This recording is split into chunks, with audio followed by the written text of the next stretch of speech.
আপোনালোকে এই ভাগৱত অকল নামঘৰতেই নহয়, প্ৰত্যেকখন ঘৰতে ভাগৱত চৰ্চা কৰিব পাৰে, ইয়াত কোনো বাধা নাই।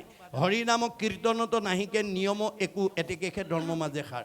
ভাগৱত ডেকা ল'ৰা, গাভৰু ছোৱালী, বোৱাৰী, মহিলা, পুৰুষ, দাড়ি থকা, দাড়ি নথকা, শৰণীয়া, অশৰণীয়া চবেই পঢ়িব পাৰে। ভাগৱত পঢ়াত বাধা নাই। আজি মাষ্টাৰ ডিগ্ৰী অসমীয়াত লোৱা ছাত্ৰ ছাত্ৰীয়ে ইউনিভাৰ্চিটিত টেবুলতে দশম কীৰ্তন, ঘোষা, ৰত্নাৱলী, গীতা ভাগৱত লৈ অধ্যয়ন কৰি মাষ্টাৰ ডিগ্ৰী লৈ আহিছে। অধ্যয়নত বাধা নাই, নিয়ম কেৱল আনুষ্ঠানিকতাত থাকিব। গতিকে আপোনালোকে সকলো যুৱক যুৱতীসকলক এই পঢ়িবলৈ আপোনালোকে সুবিধা দিব, ইয়াত বাধা নিদিব। বাধা দিলে আপুনি ঈশ্বৰৰ ওচৰত অপৰাধী হৈ যাব। কাৰণ ভগৱন্তই তেওঁৰ কথা শুনা, কোৱা, গোৱাত কাৰো বাধা নিয়ম বান্ধি দিয়া নাই। গতিকে এই নীতি নিয়মৰ মাজেদি যদি আমি সমাজখনক আগুৱাই নিওঁ, আপোনালোকে আজিকালি আমাৰ মানে পশ্চিমীয়া নীতি আদৰ্শৰে জন্মত মানে দিন পতাতকৈ আমাৰ গুৰুজনাৰ নীতিৰে পাতিব। আমাৰ পশ্চিমীয়া নীতিত বেলুন ফুলাই, আপোনাৰ কেক বনাই, নামটো তাৰ ওপৰত লিখি কটাৰীয়ে কাটি আকৌ তেওঁকে খাবলৈ দিয়া এই অপসংস্কৃতিবিলাক আমি লাহে লাহে এৰিব লাগিব দেই। তাৰ পৰিৱৰ্তে যদি এই ভাগৱত শাস্ত্ৰ তেওঁ জীৱন্ত দিনটোত লৈ পেলাই যদি আপুনি জীৱন্ত অৱস্থাত যদি প্ৰথম স্কন্ধ ভাগৱতৰ পৰা দ্বাদশ স্কন্ধ ভাগৱত শ্ৰৱণ কৰাৰ সৌভাগ্য দিব পাৰে, পৰীক্ষিতৰ দৰে গতি পাব। আপোনালোকৰ প্ৰত্যেকখন ঘৰতে, প্ৰত্যেকখন নামঘৰতে যদি এই ভাগৱত চৰ্চা হৈ থাকে, তেতিয়াহ'লে এইখন গাঁৱলৈ, এইখন সমাজলৈ অনাগত দিনত বৃদ্ধ পিতৃ মাতৃক বৃদ্ধ বয়সত বৃদ্ধাশ্ৰমলৈ খেদি পঠিওৱা জীৱ এইখন গাঁৱলৈ পুত্ৰৰূপে আহিব নোৱাৰিব। শাহু বোৱাৰী আৰু বোৱাৰীৰ মাজত কাজিয়া লগা জীৱ এইখন গাঁৱলৈ আহিব নোৱাৰিব। ককাই ভাইৰ মাজত মনোমালিন্য হোৱা জীৱ এইখন গাঁৱলৈ আহিব নোৱাৰিব। পোহৰৰ ওচৰলৈ যেনেকৈ আন্ধাৰ আহিব নোৱাৰাটো বিজ্ঞানসন্মত সত্য, তেনেকৈ ভাগৱতৰ ভক্তি ধৰ্ম য'ত প্ৰচাৰ হৈ থাকিব তালৈ বেয়া জীৱ অনাগত দিনত আহিব নোৱাৰাটো তেনেকৈয়ে সত্য। গতিকে এই কথা আমি বিশ্বাসেৰে ল'ব লাগিব দেই। ভাগৱতৰ প্ৰতিটো কথাই বিশ্বাসে ল'ব লাগিব। বিশ্বাসে পাইবে তাংক তৰ্কে বহু দূৰ। আপুনি যুক্তি তৰ্ক কৰিলে বহুত দূৰলৈ আঁতৰি যাব। সেইকাৰণে মহাত্মা গান্ধীয়ে কৈছে, religious beliefs are based on faith. ধৰ্ম দৰ্শন বিশ্বাসৰ ওপৰত নিৰ্ভৰ কৰে। Religion is not really what is grasped by brain but by heart. ধৰ্ম দৰ্শন মগজে ঢুকি পোৱা বস্তু নহয়, ই অন্তৰৰ উপলব্ধিৰ বস্তু। গতিকে উপলব্ধিয়ে সংস্কাৰ কৰে, যাৰ উপলব্ধি নাই তাৰ কোনো সংস্কাৰ নাই। এই কথা আমাক কৈছে। তাৰপিছত কি বুলি ক'লে, যজন যাজন জীৱিকাৰ যত কাজ, কাৰো আতি প্ৰবন্ধ নকৰা দ্বিজৰাজ। তেওঁ পৰিয়ালটো চলাবৰ কাৰণে, ঈশ্বৰ উপাসনা কৰা কৰ্মবিলাকৰ কাৰণে, প্ৰয়োজনীয় বস্তুবিলাকৰ কাৰণে কাৰো ওচৰত হাত নাপাতে। স্বাৱলম্বী, মনত ৰাখিব, কৃষ্ণৰ ইচ্ছাৰে যিবা মিলয় আপোনে, নিজ নিজ ক্ৰিয়া যত কুলাই সেই ধনে। তেওঁ কৰ্ম কৰি ব্যৱসায় কৰি যিটো পায় সেই ধনেৰেই তেওঁ গোটেই যাৱতীয় কৰ্মবিলাক কৰি যায়, তাৰে ধন কুলাই যায়। আমাক নুকুলাই দেই, মনত ৰাখিব। আমাৰ গণ্ডগোলটো তাতেই লাগি আছে। আমি যিমান পালেও আমাক নোজোৰে, কিন্তু তেওঁ সেইখিনিয়ে জোৰা মৰি যায় বুলি কৈছে। তাতেই তেওঁ কৰ্মবিলাক কৰি যায়। আৰু কি কৰে, যত কিছু পাৱে বস্তু শৰীৰৰ পোষণ, তাকে মাত্ৰ ৰাখি সবে বিলান্ত পৰক। যে তেওঁ কৰ্ম কৰি যিবিলাক পায় সেই পোৱাবিলাক তেওঁ প্ৰয়োজনীয়খিনি নিজৰ পাৰিবাৰিক জীৱন, দাম্পত্য জীৱন, যুগ্ম জীৱন, সাংসাৰিক জীৱন, ব্যক্তিগত জীৱন পৰিচালনাৰ কাৰণে প্ৰয়োজনীয়খিনি ৰাখি উপৰঞ্চিখিনি পৰক দি দিয়ে। কিন্তু দিওঁতে কি বুলি দিয়ে, প্ৰভু তুমি দিয়া তোমাক দিছোঁ, মই ঘটি আমুকক দিছোঁ বুলি নকয়। মই ঘটিছোঁ বুলি ক'লে অহংকাৰ আহি যাব। তুমি দিয়া তোমাক দিছোঁ, এই ভক্তিভাৱে দিয়াৰ কাৰণে ভগৱন্ত বান খাই গ'ল। মই দিয়া যদি মোক দিছে মইতো তেওঁক দিবই লাগিব। য দদাতি স্ব প্ৰাপ্নুতি, তেওঁ দুহাতে দিছে মই চাৰি হাতে দিব লাগিব, তেতিয়াহে মোক দিব। সেইকাৰণে আমি গৃহস্থী ধৰ্মত যিবিলাক বস্তু আপোনালোকে খাদ্য বস্তু ৰোপণ কৰি পেলাই সৃষ্টি কৰিছে, ভক্ষ্য ভোজ্য বস্তু যত গৃহে হুৱে উপগত, তেজি উক তাত মোহ আতি, দুখী দৰিদ্ৰক দিয়া, বৈষ্ণৱত নিবেদিয়া, মাধৱত কৰিও মিনতি। এই দুখন হাতেৰে ৰোৱা তামোল পাণ কমলা নাৰিকলক বা ধৰি যাৱতীয় খাদ্য বস্তুবিলাক যি আপুনি তৈয়াৰ কৰিছে সেইবিলাকত মোহগ্ৰস্ত নহ'ব। তাৰে কিবা এটা দুখীয়া দৰিদ্ৰ মানে ভকত বৈষ্ণৱত লগাব, তেতিয়াহ'লে আপোনাৰ হাতে আগলৈ গুটি বেছি লাগিব দেই। যি মানুহে নিজৰ হাতেৰে তৈয়াৰ কৰা বস্তু ভকত বৈষ্ণৱ দুখীয়া নিচলাক দিয়ে, তাৰ হাতেদি বস্তু বেছিকৈ লাগে। যি মানুহে আমি ৰুওঁতেও কওঁ গুৰুদেৱ নাম ভকতত লাগিব অৰ্থে ৰোপণ কৰা হৈছে। পিছে যেতিয়া ধানখিনি কাটি আনি ভঁৰালত ভৰাই যেতিয়া মানে হেৰি কৰে, তাৰপিছত গুৰুদেৱ চব পাহৰি যায়। আমাৰ বহুতে পাহৰি যায় দেই প্ৰথমতে তোমাত লগাম বুলিয়ে কয় পাছত কিন্তু মানে আনকি ভাত ৰান্ধিবলৈ গৈ চাউল এমুঠিও ভগৱন্তৰ ওচৰত অৰ্পণ কৰিবলৈ পাহৰি যায় কিন্তু আমাৰ ৰন্ধনৰ যিটো আমাৰ খাদ্য সংস্কাৰ আমাৰ বেদৰ মানে শাস্ত্ৰৰ মতে যে আমাৰ অন্ন সদাচাৰটো আইসকলৰ ওপৰত নিৰ্ভৰ কৰিছে আইসকলে আমাৰ স্বাভাৱিকতে পৰিয়ালৰ ঘৰৰ স্বামীকে প্ৰমুখ্য কৰি পৰিয়ালবৰ্গক অন্ন আদি ৰন্ধন কৰি খুৱায় আইসকলে ৰন্ধন কৰি খোৱা দ্ৰব্যবিলাক খোৱাৰ লগে লগে আমাৰ প্ৰত্যেকৰ শৰীৰতে সাত ধাতুৰ সৃষ্টি হয় অন্নৰ পৰা ৰসৰ পৰা তেজৰ পৰা মাংসৰ পৰা মেদৰ পৰা হাড়ৰ পৰা মজ্জাৰ পৰা শুক্ৰৰ পৰা সতি সন্তান জন্ম হয় অন্ন শুদ্ধ হ'লে ব্ৰহ্ম শুদ্ধ হ'ব ব্ৰহ্ম শুদ্ধ হ'লে সতি সন্তান শুদ্ধ হ'ব এতিয়া আইসকলে অন্ন শুদ্ধ কেনেকৈ কৰিব আনক সুধিব নালাগে গীতা ভাগৱতে কৈছে হবে কৃষ্ণত পৰ জানিবা নিশ্চয় অৰ্পণা নভলে কিছু ফল নধৰে আমাৰ আইসকলে ৰান্ধিবলৈ নিয়া চাউল মুঠি ধোৱাৰ আগতে কৃষ্ণত এমুঠি অৰ্পণ কৰি ল'ব লাগে ধোৱাৰ আগতে এমুঠি চাউল হাতত লৈ আমাৰ সংঘ অনাসংঘ বামুণীয়া কীৰ্তনীয়া সত্ৰ সমাজ বুলি নহয় দেই আমাৰ শংকৰদেৱে ভাগৱত শাস্ত্ৰখন কোনো জাতি জনগোষ্ঠী কোনো বিশেষ সমাজক উদ্দেশ্যি কৰা নাই তেওঁ এই ভাগৱতৰ ধৰ্মৰ মাজেদি বিশ্বৰ মানৱক আহ্বান কৰিছে উবা নৰলোক হৰি ভজি উক ধৰা ইটো উপদেশ এৰা আলজাল জীৱা কটকাল জৰা ভৈল পৰৱেশ তেওঁ এই ভাগৱতৰ মাজেদি পৃথিৱীৰ জীৱশ্ৰেষ্ঠ মানুহক আহ্বান জনাইছে তোমালোকে ঈশ্বৰক ভজিবলৈ শিকা নহ'লে জীৱন অসাৰ্থ হৈ যাব যিটো আহ্বানৰ ওপৰত অধ্যয়ন কৰি মহাত্মা গান্ধীয়ে মন্তব্য কৰি থৈ গৈছে কি বুলি What Shankardev was alone able to do nowadays, the whole army of the English-knowing people cannot do. বিশ্বত এতিয়ালৈকে যিমানবিলাক গুৰু আৱিৰ্ভাৱ হ'ল শংকৰদেৱে বিশ্ব মানৱৰ কাৰণে যিমান অৱদান দি থৈ গৈছে কোনো গুৰুৱে দিব পৰা নাই আৰু সেইজন গুৰু অসম মাতৃৰ বুকুত আৱিৰ্ভাৱ হোৱাৰ কাৰণে অসমবাসীক ভূয়সী প্ৰশংসা কৰিছে মহামানৱ মহাত্মা গান্ধী কি বুলি Assam is indeed fortunate for Shankar Deva has 5 centuries back given to Assamese people an ideal which is also my ideal of Ram Rajya. মই যিখন ৰাম ৰাজ্য অসমত প্ৰতিষ্ঠা কৰাৰ মানস কৰি আহিছিলোঁ শংকৰদেৱে 500 বছৰৰ পূৰ্বতে সেই ৰাম ৰাজ্য অসমত প্ৰতিষ্ঠা কৰি থৈ গৈছে অসমবাসী সঁচাকৈয়ে ভাগ্যৱান কিন্তু আজি অসমৰ মানুহে গুৰুজনাৰ দৰ্শন সঠিকভাৱে নোলোৱাৰ কাৰণে আমাৰ মাজতে বিভাজন হৈ আছে মই আশা ৰাখিম এই ভাগৱতৰ চৰ্চা যাতে আমাৰ প্ৰতিটো নামঘৰত প্ৰতিখন সমাজত যাতে বছৰত এবাৰ হ'লেও চৰ্চা কৰি আমি জন্ম দিয়া সতি সন্তানবিলাকক যাতে প্ৰকৃত মানৱ কৰি গঢ়ি তুলিব পাৰোঁ প্ৰকৃত ধাৰ্মিক আৰু ভক্তিবাদৰ কৰি দিব পাৰোঁ নৈতিক আৰু আধ্যাত্মিক শিক্ষাৰে যাতে আমি তেওঁলোকক আগবঢ়াই নিব পাৰোঁ তাৰ কাৰণে আমি যত্ন কৰিলেহে আমাৰ সতি সন্তান জন্ম দিয়াৰ সাৰ্থক হ'ব আমি জন্ম দিয়া ল'ৰা ছোৱালীকেইটাক যদি ভক্তি জ্ঞান নিদিওঁ সেই পিতৃ মাতৃ উপাধিৰ যোগ্যতা নাই বুলি পঞ্চম স্কন্ধ ভগৱতৰ ঋষভ প্ৰভুৱে কৈছে আমি ল'ৰা ছোৱালী জন্ম দিলেই নহ'ব তেওঁলোকক নীতি শিক্ষা দিব লাগিব ভক্তি শিক্ষা দিব লাগিব আপুনি ল'ৰা ছোৱালী জন্ম দিলেই নহ'ব নিৰ্দিষ্ট সময়ত তেওঁলোকক এজনী ছোৱালী এজন উপযুক্ত পাত্ৰত আপুনি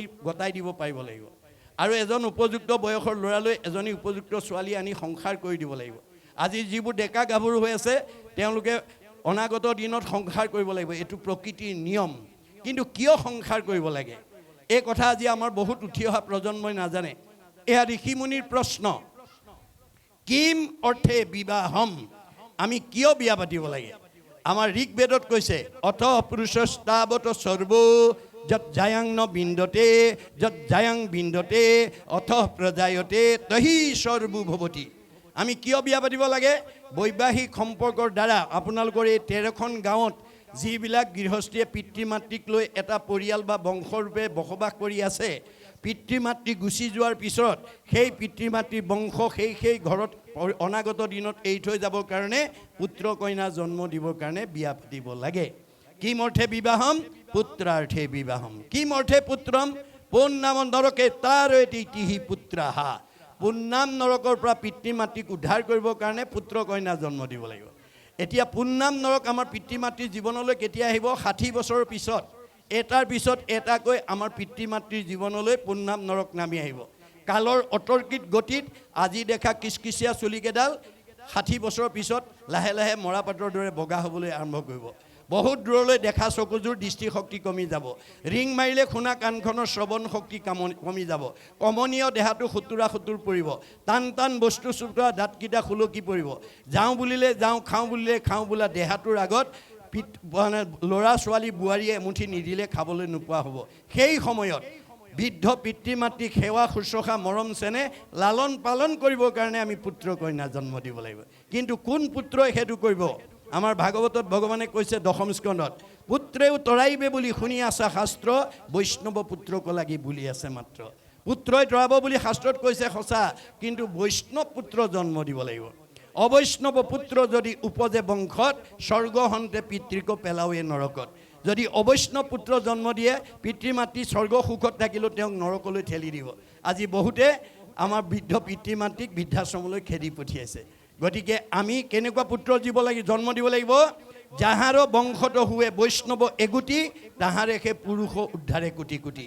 আমাৰ বংশত এজন যদি বৈষ্ণৱ পুত্ৰ প্ৰহ্লাদৰ দৰে জন্ম দিব পাৰোঁ, তেওঁৰ দ্বাৰা কোটি কোটি পুৰুষ উদ্ধাৰ হ'ব। যদি নোৱাৰোঁ, তেতিয়া আমাৰ বেদে কৈছে তাৱত ভ্ৰমন্তি সংসাৰে পিতৰৌ পিণ্ড তৎপৰা, যাৱত কুলে ভক্তিযুক্ত শ্ৰুত ন এব প্ৰজায়তে।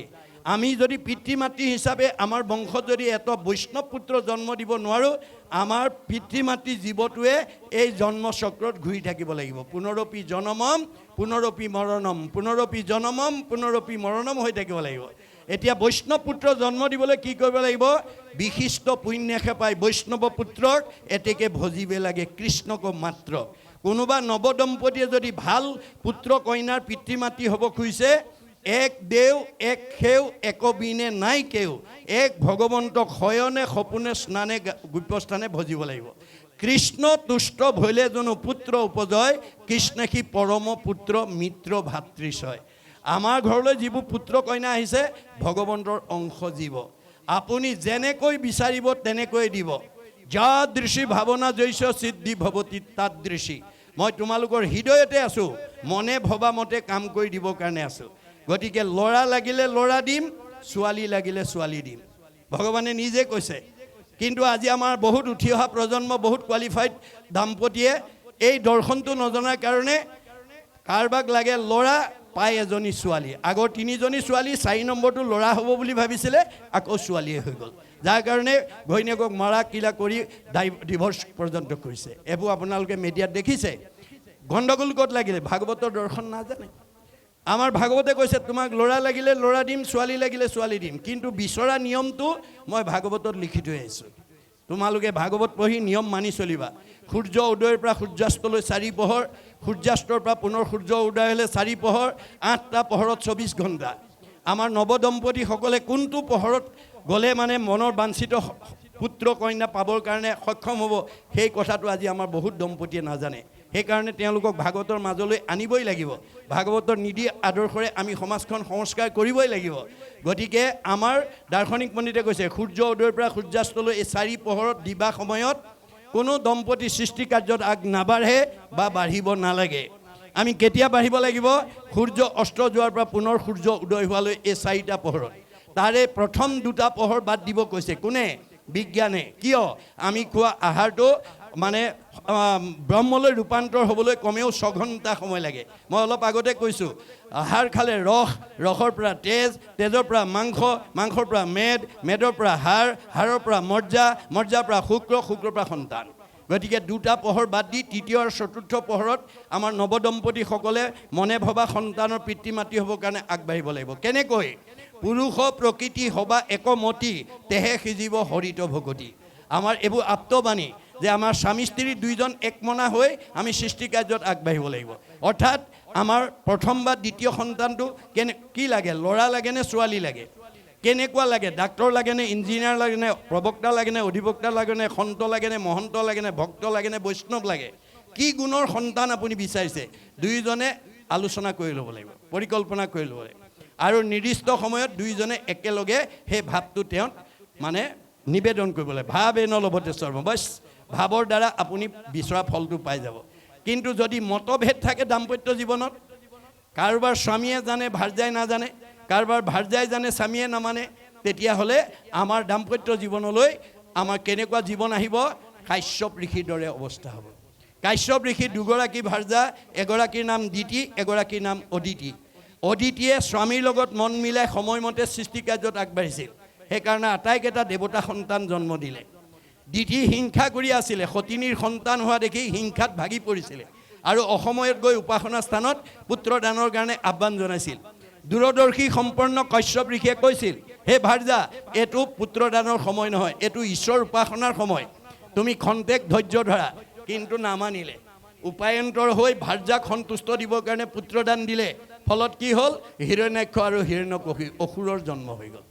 আমাৰ উঠি অহা প্ৰজন্মই যদি এই নিয়মৰ কথা নাজানে, আপোনালোকৰ ঘৰলৈও তেনেকুৱা আসুৰিক সন্তানেই আহি যাব, যিবোৰ সন্তানে বৃদ্ধ পিতৃ মাতৃক সেৱা শুশ্ৰূষা মৰম চেনা কৰাৰ বিপৰীতে বৃদ্ধাশ্ৰমলৈ খেতি পঠাবলৈ কুণ্ঠাবোধ নকৰিব।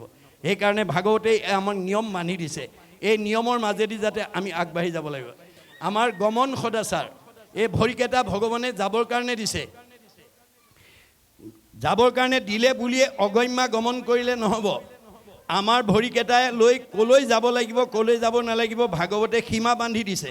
এইটো কোনো জাতি জনগোষ্ঠী বা সমাজৰ কাৰণে নহয়, বিশ্বৰ জীৱশ্ৰেষ্ঠ মানৱৰ কাৰণে। জীৱশ্ৰেষ্ঠ মানৱৰ কাৰণে নিয়ম মানি দিছে যে আমি প্ৰথম কলি থকা ঠাইলৈ যাব নালাগে। আমাৰ পৰিয়ালৰ কোনো সদস্য যাতে কলি থকা ঠাইলৈ যাব নালাগে, যাব লগা নহয়, তাৰ প্ৰতি চোকা দৃষ্টি ৰাখিব লাগিব। কলি ক'ত থাকে? পৰীক্ষিতে প্ৰথম স্কন্ধ ভাগৱতে কলি নিগ্ৰহ কৰোঁতে 4টা ঠাই দিছিলে। নিৰপতি বুলন্ত কলি তোক দিলোঁ স্থান, জৈত খেলে জোৱা পাশা কৰে মদ্যপান। স্ত্ৰী পঞ্চ সোণা গৃহস্থৰ থাকে জৈত, এই 4 স্থান দিলোঁ বংশ গয়াতৈত। কলিক নিগ্ৰহ কৰি পৰীক্ষিতে প্ৰধানকৈ 4টা ঠাই দিছিলে।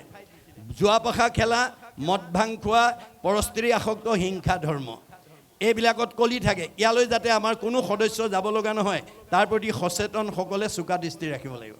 দ্বিতীয় বান দিছে ক'ত? অন্য দেৱী দেও নকৰিবা সেও, এখন বেৰ। গৃহো নপশিবা তাৰ, 2খন বেৰ। মূৰ্তিকো নাচাইবা, 3খন বেৰ। প্ৰসাদো নাখাইবা, 4খন বেৰ। ভক্তি হৈব বেভিচাৰ। আপোনালোকে বাৰীত যদি চাৰিওফালে বেৰা দি শস্য কৰে, গৰু মহে অনিষ্ট কৰিব নোৱাৰে। যদি এখন বেৰ ভাগি যায়, সেইফালেদি গৰু ছাগলী সোমাই অনিষ্ট কৰিব। আমাৰ দেহত থকা জীৱটোক এই 4 বেৰৰ মাজত ৰাখিবলৈ বেদে ভগৱানে সিদ্ধান্ত দিছে। যদি আমি বেৰ ভাঙি যাওঁ, আমাৰ জীৱ কেতিয়াও সুস্থিৰ হৈ থাকিব নোৱাৰিব, বিকাৰগ্ৰস্ত হ'ব, ভক্তি বেবিচাৰী হ'ব। এইটো হৈছে গমন সদচাৰ। মনৰ সমস্যা, দয়া প্ৰেম কৰুণা আমাৰ প্ৰত্যেকৰ প্ৰতি থাকিব লাগিব। আৰু শৌচ সদাচাৰ, আমি শৌচ প্ৰস্ৰাৱ কৰি স্নান কৰি পবিত্ৰ হ'ব লাগিব। স্নান সদাচাৰ, আমি গা ধুব লাগে, গা ধুই আমি শৰীৰটো পবিত্ৰ কৰিব লাগে। এতিয়া গৰম দিন মানে বুলি বাথৰুমত সোমাই ঢলকে পানী ঢালি গা ধুলেই নহ'ব। আপোনাৰ বাহিৰটো শুদ্ধ কৰিলেই নহ'ব, ভিতৰটো শুদ্ধ কৰিব লাগিব। গতিকে গা ধুই থাকোঁতে আপুনি ভগৱন্তৰ নাম লৈ থাকিব। জয় গুৰু শংকৰ সৰ্বগুণাকৰ জাকেৰি নাহিকে পাম, তুহাৰী চৰণে ৰেণু শতকোটি বাৰকো কৰোঁ প্ৰণাম। দৰশিত সুন্দৰ গৌৰ কলেবৰ জৈচন সুৰপৰ কাষ, সকলো সভাসদ ৰঞ্জন জাকেৰি দৰ্শনে পাপ বিনাশ। গুৰু বন্দনা, দেৱ বন্দনা, লীলামালা, ভাগৱত গীতা, মানে কীৰ্তন যি আছে আপুনি গাই যাওক। বাহিৰো শুদ্ধ হ'ব, ভিতৰো শুদ্ধ হ'ব। আৰু সকলো পবিত্ৰতাৰ ভিতৰত মনুসংগীতাই কৈছে, সৰ্বেশাম এব শৌচা নাম অৰ্থ শৌচম পৰম শ্ৰীমিতম। জীৱনৰ আটাইতকৈ পবিত্ৰতাৰ ভিতৰত অৰ্থ পবিত্ৰতাটোতকৈ শ্ৰেষ্ঠতা নাই। আজি আমাৰ বহুত মানুহে অৰ্থৰ মোহত পৰি বিপথে গুচি গৈছে, বিপদগ্ৰস্ত হৈছে। আমাৰ বহুতে সমিতি পাতি, সভাপতি সম্পাদক পাতি দি কোনো অনুষ্ঠান পাতে, ৰাইজে দান বৰঙণি দিয়ে, অনুষ্ঠান ধুনীয়াকৈ পাতে, কিন্তু সভাপতি সম্পাদকে ৰাহি পইচা হিচাপকেইটা নিদিয়ে।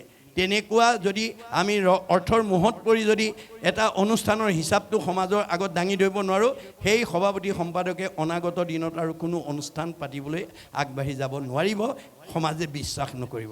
আমাৰ যিকোনো আমাৰ সমাজৰ উপকাৰ হোৱা অনুষ্ঠান আদি পাতিলে আমাৰ লক্ষ্য আৰু উদ্দেশ্য কি হ'ব লাগিব? যে মই এই অনুষ্ঠানৰ যোগেদি মই সমাজখন উঠি অহা প্ৰজন্মক মই আগুৱাই নিম। 25 বছৰ হ'লে জাক জমকতাই ৰূপালী জয়ন্তী পাতিম, 50 বছৰত ভৰি দিলে সোণালী জয়ন্তী পাতিম, 60 বছৰত ভৰি দিলে হীৰক জয়ন্তী পাতিম, 75 বছৰত ভৰি দিলে মহাৰজত জয়ন্তী পাতিম, আৰু 100 বছৰত ভৰি দিলে শতবাৰ্ষিকী পাতিম। এই পৰিকল্পনাৰে যদি আমি এটা অনুষ্ঠান আগুৱাই নিব পাৰোঁ, তেতিয়াহ'লে আপুনি মৰিও অমৰ হৈ থাকিব। এই 13খন গাঁৱত জন্মগ্ৰহণ কৰা লোকে যদি এই আদৰ্শৰে অনুপ্ৰাণিত হৈ যায়, মৰিও অমৰ হৈ থাকিব। আমাৰ একাদশ স্কন্ধ ভাগৱতত দেখুৱাইছে, কৃষ্ণ বৈকুণ্ঠ প্ৰয়াণ হোৱা হোৱাৰ লগে লগে দ্বাৰকা নগৰখন সাগৰত তল গ'ল। কিন্তু ৰুক্মিণী মন্দিৰটো আজি কুপতি সাগৰৰ মাজত জিলিকি আছে আৰু সেই মন্দিৰটো চাই অহা ভকতো আমি লগ পাইছোঁ। ইয়াৰ উদ্দেশ্যটো যে এইটো নহয় যে এতিয়া আমি সাগৰৰ মাজত ৰুক্মিণী মন্দিৰ বিচাৰি ফুৰিলে নহ'ব। বেদৰ দৰ্শন, ভাগৱতৰ দৰ্শন, মহাপুৰুষৰ দৰ্শন।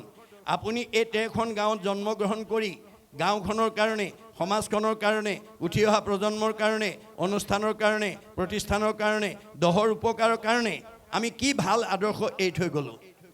এই আদৰ্শই হ'ব আমাৰ ৰুক্মিণী মন্দিৰ। আজি দেহ দ্বাৰকা কালসাগৰত ডুব যাব। আপুনি কৰি যোৱা আদৰ্শই আপোনাক চিৰসজীৱ এভাৰগ্ৰীণ কৰি ৰাখিব। আজি শংকৰ মাধৱ আমাৰ কায়িকভাৱে নাই, আমাৰ মহাত্মা গান্ধী নাই, আমাৰ ভূপেন হাজৰিকা নাই, বা জ্যোতিপ্ৰসাদ আগৰৱালা, ৰাভাদেৱ নাই, কিন্তু তেওঁলোকে সমাজৰ কাৰণে এৰি যোৱা আদৰ্শই তেওঁলোকক আজি চিৰসজীৱ কৰি ৰাখিছে। গতিকে আমি এই আদৰ্শৰে যাতে আগবাঢ়ি যাব পাৰোঁ আৰু আমি উঠি অহা প্ৰজন্মক যাতে সেই আদৰ্শৰে আমি আগুৱাই নিব পাৰোঁ, তাৰ কাৰণে আমি যদি যত্ন কৰোঁ সেয়া হ'ব আমাৰ জীৱনৰ সাৰ্থকতা। এতিয়া এইকাৰণে কৈছে যে কৃষ্ণৰ ইচ্ছাই আশী মিলে প্ৰতিদিনে, তাকো সেইমতে বিলাৱন্ত ৰংগমনে। তেওঁ প্ৰয়োজনীয়টো ৰাখে, উপৰঞ্চিটো আনক দুখীয়া দৰিদ্ৰক মানে উপকাৰৰ কাৰণে দি দিয়ে। অধিকত নাহি তুষ্ট কৃষ্ণ ভক্ত দ্বিজ, কৃষ্ণত সমৰ্পি আচৰণত কৰ্ম নিজ। তেওঁ কৰ্মবিলাক কৃষ্ণত অৰ্পণ কৰি কৰে, নিজে কৰিছোঁ বুলি নকৰে। মই অলপ আগতে কৈছোঁ, আপোনালোকে কেতিয়াও কামবিলাক মই কৰিছোঁ বুলি নকৰিব। মই নিমিত্তহে, তেওঁ কৰাইছে, তেওঁ থকাৰ কাৰণে মই জীয়া মানুহ হৈ আছোঁ আৰু তেওঁৰ কৰিবলৈ দিয়াৰ কাৰণে মই কামটো কৰিছোঁ। গতিকে মই নিমিত্ত, প্ৰভু তুমি কৰিছা। যত ধৰ্ম কৰ্ম কৰা কৃষ্ণত অৰ্পণ, তেবে অপ্ৰয়াসে সিজি বেক প্ৰয়োজন। তেতিয়া আপোনাৰ সকলো প্ৰয়োজন ভগৱানে সাধন কৰিব। কিন্তু আমি এই দৰ্শনটো নজনাৰ কাৰণে আজি আমাৰ সমাজত কি হয়, পকা ঘৰ মই বনাইছোঁ, গাড়ী মই কিনিছোঁ, পুত্ৰ মোৰ, ভাৰ্যা মোৰ, সম্পত্তি মোৰ। পিছে গাড়ীখন যদি লাইনত গৈ এক্সিডেণ্ট হয়, প্ৰভুৱে এক্সিডেণ্ট কৰিলে বুলি কয়। ল'ৰাটো যদি কেনেবাকৈ হানি হয়, প্ৰভুৱে লৈ গ'ল বুলি কয়। বেয়াটো আমি প্ৰভুলৈ ঠেলোঁ, ভালটো আমি কৰোঁ বুলি কওঁ। কিন্তু আমাৰ গুৰুজনে কৈছে, যতেক সুকীৰ্তি কৃষ্ণত অৰ্পিব, লয়া উপদেশ মাধৱকো ভজিব। আপোনাৰ যিবোৰ আপুনি ভোগ কৰিবলৈ পাইছে, তেওঁ দিয়া বুলি ভাবিব পাৰিব লাগিব। মই কৰিছোঁ বুলি ভাবিলে অহংকাৰ হ'ব। যে অহংকাৰ ভাৱেৰে যাতে আমি জীৱন আগুৱাব লগা নহয়, তাৰ প্ৰতি গুৰুত্ব দিব। আৰু 5টা অহংকাৰে আমাক আজিৰ দৰে অনুষ্ঠানলৈ আহিবলৈ নিদিয়ে বেদৰ মতে। কি কি 5টা অহংকাৰ? জাতি, বিদ্যা, মহতঞ্চ, ৰূপ, যৌৱনম এই বছ যত তৎ স্তুতি বৰ্ধেত পঞ্চতৈ ভক্তি কণ্টকঃ। এই 5টা ভাৱে যাতে আমাৰ এই পবিত্ৰ হৃদয়খনত কাৰো হৃদয়ত যাতে অৱস্থান কৰিব লগা নহয়, তাৰ প্ৰতি সজাগ হ'ব। 1 নম্বৰ জাতি। মই উচ্চ জাতিৰ মানুহ বুলি যদি কোনোবাই জাতিক লৈ অভিমান কৰে, তেওঁ সাধাৰণ মানুহৰ লগত ভক্তি কৰিব নোৱাৰে। বিদ্যা, মই গাঁওখনৰ ভিতৰত, সমাজখনৰ ভিতৰত মোতকৈ পুথিগত ডিগ্ৰী আনৰ নাই, এইবুলি যদি পুথিগত ডিগ্ৰীক লৈ কোনোবাই অভিমান কৰে, তেওঁ সাধাৰণ মানুহৰ লগত ভক্তি কৰিব নোৱাৰে। মহতঞ্চ, মই গাঁওখনৰ ভিতৰত, সমাজখনৰ ভিতৰত মোতকৈ ধনী মানুহ নাই, এইবুলি ভাবি যদি কোনোবাই লগত নিব নোৱাৰা ধন সম্পত্তি, বিনাশী সম্পদক লৈ অভিমান কৰে, তেওঁ ভকতি কৰিব নোৱাৰে। ৰূপ, আমাৰ বহুত মানুহ বগা চগা ধুনীয়া হ'লে ক'লা ফালে নাচায়েই, মানে মাতিব ইচ্ছা নকৰে। তেনেকুৱা স্বভাৱ আছে যদি এৰিব। কাৰণ এই জন্মত আপুনি এইখন গাঁৱত এজনী ধুনীয়া ছোৱালী, ধুনীয়া ল'ৰা, বগা চগা বোৱাৰী বা মতা মানুহ, মাইকী মানুহ হৈ বসবাস কৰাৰ আপুনি বাসনাটো পূৰ্বতে কৰিছিলে, প্ৰাৰব্ধ কালতে কৰি আহিছে। বাসনাৰ অনুকূলে আপোনাক এই জন্মত সুন্দৰ চেহেৰা দি ভগৱানে এইখন গাঁৱত বা এই 13খন গাঁৱৰ এজন ব্যক্তি হিচাপে আপোনাক ৰাখিছে। গতিকে যদি আপুনি সেই ৰূপ যৌৱনক লৈ যদি অভিমান কৰে, সুন্দৰক বান্দৰ কৰিবলৈ ভগৱানৰ বেছি সময় নালাগে। মনত ৰাখিব কথাটো। আপুনি মইনো কোন? মহাবৈষ্ণৱ মানে নাৰদকো তেওঁ বান্দৰ কৰিছিলে। কেতিয়া? এদিন গৈ তেওঁ বৈকুণ্ঠত গৈ কৃষ্ণৰ লগত সংলাপ কৰি আছিলে। প্ৰসংগতে ক'লে, প্ৰভু মোৰ সমান সৌন্দৰ্যৱান ব্যক্তি মৰ্ত্যত আৰু দ্বিতীয় নাই। কৃষ্ণই মিচিককৈ হাঁহি পেলাই ক'লে, মোৰ আগতে যি ক'লা দে, এনেকুৱা কথা আনৰ আগত নক'বা। নাৰদে মনে মনে থাকিলে। নামি অহাৰ লগে লগে আকৌ তেওঁ আগৰ ভাৱটো আহি গ'ল। মই দেখিবলৈ ধুনীয়া, এইটো কথা ক'লেও অপৰাধ হয় নেকি? তেওঁ অভিমানটো আহি গ'ল। ভগৱন্তই চবৰে অন্তৰ কথা বুজি পায়। এওঁ আকৌ অভিমান আহিলে। এই অভিমানটো যদি মই সংস্কাৰ কৰি নিদিওঁ, এই অভিমানে এওঁক এদিন সমাজৰ পৰা আঁতৰাই লৈ যাব। সেইকাৰণে নাৰদ গৈ থকা বাটতে যুগবলৈ এখন স্বয়ম্বৰ পাতি দিলে। স্বয়ম্বৰৰ কন্যাগৰাকী বিশ্ব সুন্দৰী, তেওঁ সুন্দৰকহে মালা পিন্ধাব। খবৰটো নাৰদৰ কাণত পৰি গ'ল। নাৰদে ভাবিলে মোতকৈ সুন্দৰটো আৰু ইয়াত দ্বিতীয় নাই, আজি এইগৰাকীক ময়ে লোৱা হওক। এই বুলি মানে স্বয়ম্বৰৰ প্ৰথম আসনখনতে গৈ নাৰদ বহিলে। তাৰ কাষতে গন্ধৰ্ব, তাৰপিছত দেৱতাসকল আৰু একেবাৰে শেষত কৃষ্ণ। গতিকে গন্ধৰ্ববিলাকো আকৌ দেৱতাবিলাকৰ ভিতৰত ধুনীয়া। যেতিয়া কইনাই মালা লৈ আহিছে, নাৰদে ভাবিলে আজিতো মোৰ ডিঙিত সোমাবই আৰু। এই বুলি যেতিয়া মূৰটো আগবঢ়াই দিছে, কইনাই তেওঁলৈ কটাক্ষ দৃষ্টিয়ে চাই যেতিয়া আগবাঢ়ি গ'ল, মানে গন্ধৰ্বজনক ক'লে কি হ'ল কথাটো? বোলে তুমি আইনাখন চোৱাগৈচোন। আইনাখন চাইছে, নাৰদক বান্দৰ কৰি বহুৱাই থৈ দিছে। নাই, সুন্দৰক বান্দৰ কৰি বহুৱাই থৈ দিছে। নাৰদে গম পাই গ'ল, এইটো প্ৰভুৰ কাম। তেওঁ লগে লগে অভিশাপ দি দিলে, প্ৰভু তুমি আজি মোক এই ব্যৱস্থা কৰি মোৰ প্ৰাপ্যৰ পৰা বঞ্চিত কৰিলা, তুমিও এদিন এই বান্দৰৰ সহায় লৈয়ে উদ্ধাৰ হ'ব লাগিব। অভিশাপ দি দিলে, যাৰ কাৰণে ভগৱানে ভকতৰ অভিশাপত ত্ৰেতা যুগত ৰাম অৱতাৰত বান্দৰৰ সহায় লৈ সীতাক উদ্ধাৰ কৰিব লগাইছে। এইবোৰ কাহিনী, উপকাহিনী। এই কাহিনী উপকাহিনীৰ মাজেদি আমাক নীতি শিক্ষা দি আছে। এতিয়া সবাটোতকৈ 8 নম্বৰৰ মানে সদাচাৰটো হৈছে শয়ন সদাচাৰ। আমাৰ ভাগৱতে বান্ধি দিছে নিয়ম দেই। আজি আমাৰ সমাজত বহুত মানুহ শুবও নাজানে, উঠিবও নাজানে। গতিকে আমাৰ বহুত মানুহ শুবও নাজানে, উঠিবও নাজানে। টোপনি ধৰিল বুলিয়েই প্ৰটিনযুক্ত আহাৰ পেট ভৰাই খালে। এতিয়া গৰম দিন, ফেন চলি আছে, কোমল বিচনা পাৰি থৈছে, একদম গৈ পেলাই ধপংকৈ পৰি শুই দিছে। সেইটো অভ্যাস যদি আছে এৰিব দেই। আমি কেনেকৈ শুব লাগে ভাগৱতে নিয়ম বান্ধি দিছে। মাধৱদেৱে কৈছে, দুঃস্বপ্ন নাশন ইটো মাধৱ মাধৱ নাম, দুষ্ট গ্ৰহ ভয় বিনাশন, পৰম সম্পদৰ ৰূপ জানি মাধৱৰ নাম, সৰ্বদাই কৰিও কীৰ্তন। গতিকে আমি শুবলৈ যাওঁতে মহাপুৰুষ মাধৱদেৱে বিশ্বৰ জীৱশ্ৰেষ্ঠ মানুহ তৰণৰ কাৰণে এফাকি দুফাকি নহয়, 1000 এফাকি ঘোষাৰে এখন গ্ৰন্থ ৰচনা কৰিছে, যাক নাম ধৰ্ম পৃথিৱীৰ ভিতৰত সৰ্বশ্ৰেষ্ঠ বুলি কৈছে। পৃথিৱীৰ ভিতৰত ধৰ্মশাস্ত্ৰ আছে যত সবাহাৰে সাৰ আছে ঘোষাৰৰ মধ্যত। গতিকে 1000 এফাকি ঘোষা যদি আপুনি জীৱন্ত অৱস্থাত তাৰ তত্ত্ব আয়ত্ব কৰিব পাৰে, আপুনি মুক্তি পাই যাব। আপোনাক কোনো মানুহে কোনো যুক্তি তত্ত্বত আপোনাক পৰাভূত কৰিব নোৱাৰে। গতিকে সেই 1000 এফাকি ঘোষাৰ পৰা এফাকি ঘোষা যদিও গাই শুৱে, তেতিয়াহ'লে আপোনাৰ কোনো দুষ্ট গ্ৰহৰ প্ৰতিক্ৰিয়াই আমাৰ মনত প্ৰভাৱ পেলাব নোৱাৰে। কেতিয়াবা আপোনাৰ পাৰিবাৰিক জীৱন, দাম্পত্য জীৱন, যুগ্ম জীৱন, সাংসাৰিক জীৱন, সামাজিক জীৱনৰ কিছুমান প্ৰতিক্ৰিয়াভাৱে মনত এনেকৈ প্ৰভাৱ পেলায় যে বিচনাত শুই থকাৰ পিছত বহুত সময়লৈকে টোপনি নাহে, ছাতি পুতি লাগি থাকে। এনেকুৱা, এইটোক দুৰ্দিন বুলি কৈছে। এনেকুৱা দুৰ্দিন যদি কাৰোবাৰ জীৱনলৈ কেতিয়াবা নামি আহে, আপুনি যিমান ঘোষা মুখস্থ আছে, যিমান কীৰ্তন মুখস্থ আছে, যিমান বৰগীত মুখস্থ আছে, যিমান দিহানাম মুখস্থ আছে, এফালৰ পৰা গাই যাওক। অতি কম সময়ৰ ভিতৰত চাউণ্ড স্লিপ, মধুৰ টোপনি আহি যাব।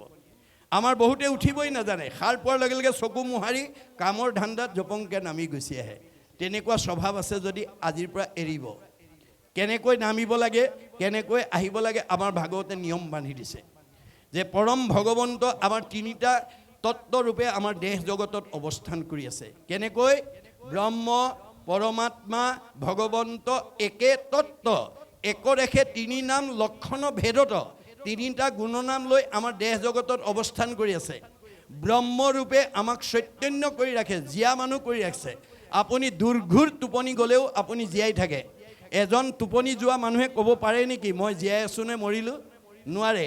তথাপিতো আপুনি জীয়াই থাকে। কোনে জীয়াই ৰাখিছে? ব্ৰহ্ম শক্তিয়ে। মনত ৰাখিব।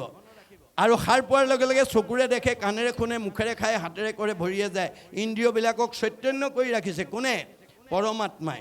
আৰু ভগৱন্ত সৃষ্টি স্থিতি প্ৰলয়ৰ গৰাকী যথা কৰ্ম তথা ফল দিবৰ কাৰণে আমাৰ হৃদয়তে অৱস্থান কৰি আছে।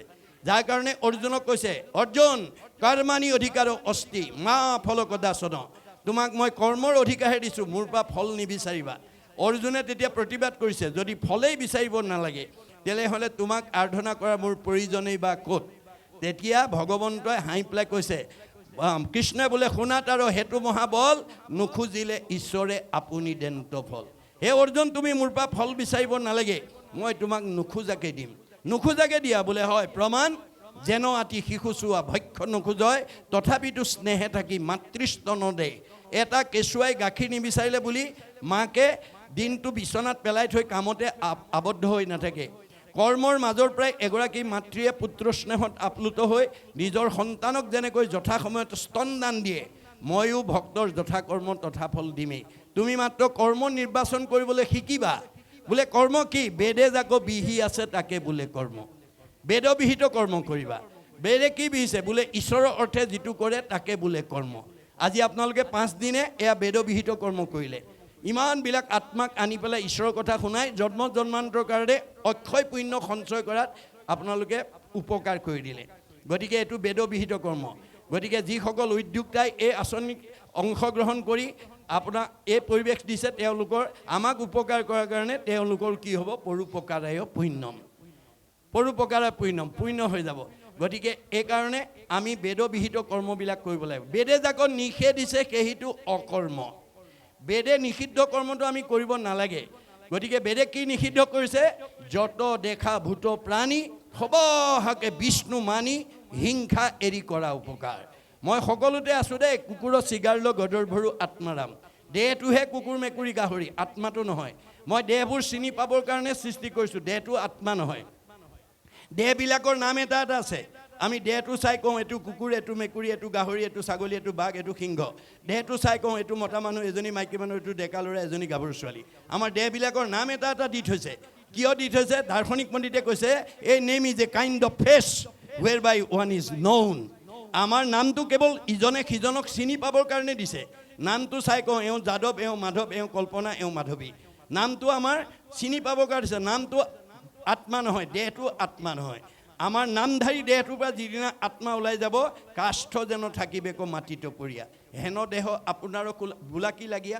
আত্মা ওলাই যোৱাৰ লগে লগে আমাৰ দেহটো কাঠপৰা দি পৰি থাকিব। সেইটো দেহকে আমি আত্মা বুলি ভবাটোৱেই ভুল। আজি আমাৰ বহুতে নাজানি দেহকে আত্মা বুলি ভাবে।